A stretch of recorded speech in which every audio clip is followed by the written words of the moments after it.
Hello Pioneers, today is Wednesday, March 11th. My name is Maddie Patton. And my name is Halima Sulman. Welcome back to The Press.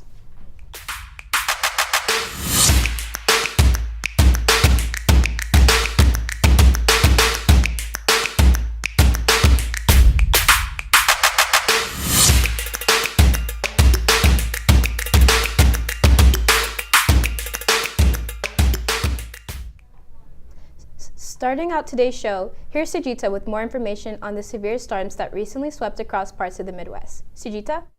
Halima, several states across the Midwest are recovering after a powerful tornado outbreak swept through the region over the weekend. At least 8 people were killed and dozens more were injured as storms tore through communities in states including Michigan and Oklahoma. Emergency crews are continuing to clear debris and assess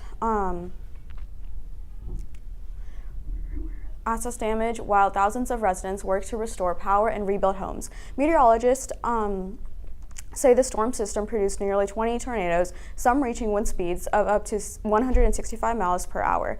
Officials are urging residents in affected areas to remain alert as the severe weather season begins across much of the country. That's all for me. Now back to the desk. Thanks, Sujita. In Washington, lawmakers are continuing negotiations over a federal spending plan as Congress works to fund government programs for the coming months.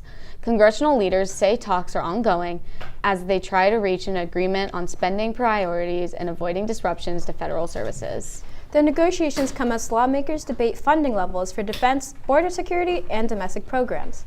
Economists say the outcome of the spending discussions could have wide-ranging effects on federal agencies, infrastructure projects, and education funding nationwide.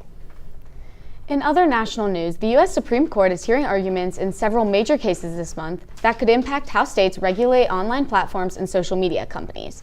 The cases focus on whether certain state laws that limit how technology companies moderate online content violate the First Amendment.